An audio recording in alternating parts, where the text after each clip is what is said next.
लगता है कि साल 2024 बीजेपी के लिए अच्छा नहीं है, ना ही पीएम मोदी के लिए अच्छा नजर आ रहा है। अब तो खुलकर बगावत हो रही है। कोई ट्विटर पर लिख दे रहा है टिकट कटने के बाद कि मेरी खता क्या है ये बता दो, तो कोई मीडिया के सामने ही अपनी भड़ास निकाल रहा है। अपनी ही पार्टी के विधायकों को लेकर तमाम आरोप लगाते हुए कह रहा है कि अब हमें शर्म आने लगी है। पार्टी में टिकट न मिलने पर बवाल मच गया है। बीजेपी जो अनुशासित कार्यकर्ताओं की पार्टी कही जाती थी, ये कहा जाता था टिकट जिसका भी फाइनल होगा निशान कमल का देखकर कोई भी नाराज नहीं होगा और फिर वोट उसी के नाम पर पड़ जाएंगे। लेकिन हालात अब बीजेपी के लिए अच्छे नजर नहीं आ रहे हैं। हर तरफ से बगावत नजर आ रही है। जहां देखो वहां पर लोग अपने टिकट को वापस कर रहे हैं या फिर नाराज हो जा रहे हैं।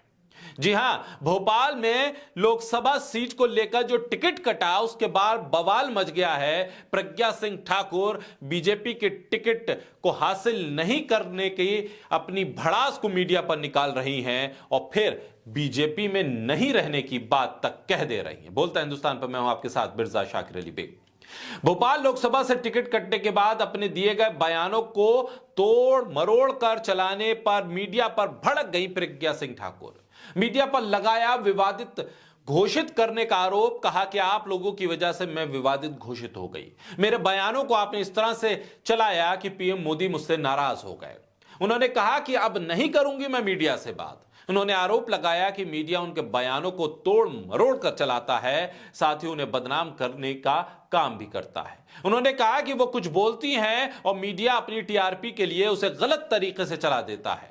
प्रज्ञा ठाकुर की नाराजगी सिर्फ मीडिया से ही नहीं बल्कि बीजेपी से भी नजर आ रही है। वो अब खुलकर पार्टी और बीजेपी के नेताओं को खुलकर कोस भी रही हैं और उनकी पोल भी खोल रही हैं। मध्य प्रदेश के भोपाल से बीजेपी की सांसद इन दिनों काफी सुर्खियों में है। पार्टी ने लोकसभा चुनाव में उन्हें टिकट नहीं दिया। प्रज्ञा ठाकुर की जगह आलोक शर्मा को उम्मीदवार बनाया गया है। इस बीच वो भोपाल में अपने विधायक पर भड़कती नजर आई। उनका गुस्सा इतना तेज था कि उन्होंने पार्टी छोड़ने तक की बात कह डाली। अब आखिर ऐसी क्या बात थी जो सांसद इतना भड़क गई? तो आपको बता दें कि दरअसल भोपाल में एक स्कूल के सामने एक शराब का ठेका चलता है, वो भी गैर कानूनी तरीके से। जब इस बात की जानकारी सांसद प्रज्ञा ठाकुर को लगी तो उनका पारा 7वें आसमान पर पहुंच गया। कहने लगी ये ठेका बीजेपी विधायक का है जिनका नाम सुदेश राय है। ठेका प्रशासन और आबकारी विभाग की मिली भगत से चल रहा है। सांसद प्रज्ञा ठाकुर अपनी पार्टी के विधायक की इस करतूत पर जमकर बरसी, या फिर यूं कहें कि टिकट न मिलने की भड़ास विधायक पर निकल गई। उन्होंने कहा कि स्कूल के सामने ठेका चल रहा है जो बेहद गलत बात है। मुझे शर्म आती है यह कहने में कि यह बीजेपी के विधायक हैं। प्रज्ञा ठाकुर यहीं नहीं रुकी। उन्होंने कहा वो इस बात की भी शिकायत पार्टी से करेंगी। उन्होंने सवाल किया क्या बीजेपी का यही आदर्श है? अगर यही आदर्श है तो वो पार्टी छोड़ने के लिए तैयार है। याद कीजिए उमा भारती शराब के मामले को लेकर, शराब के ठेकों को लेकर वो शिवराज सिंह चौहान पर आक्रामक रही।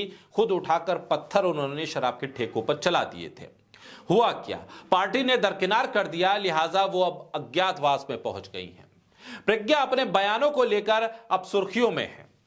ऐसे में वो क्या उमा भारती की राह पर निकल पड़ी हैं जहां पार्टी उनसे दूरी बना रही है और वो जबरदस्ती पार्टी का कार्यकर्ता बने रहने की कोशिश में है। ऐसे में अपने ही पार्टी के विधायक पर जो भड़ास उन्होंने निकाली है, दरअसल वो भड़ास उन्होंने अपनी सरकार पर निकाली है।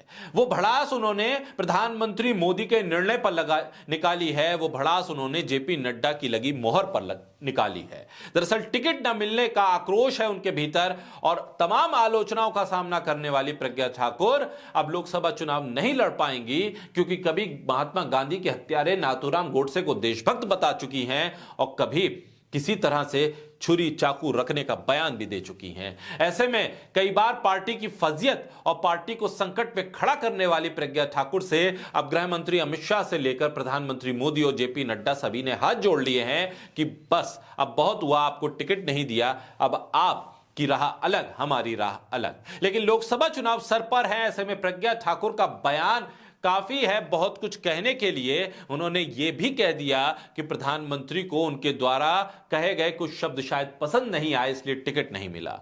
लेकिन वो अब रुक नहीं रही हैं, अपने शब्दों को ढाल रही हैं, अपने विधायक के कंधे पर रख बंदूक चला रही हैं, यानी टिकट की भड़ास विधायक पर निकल रही है और जहां कहनी चाहिए बात वहां तक शायद पहुंचाने की कोशिश कर रही हैं।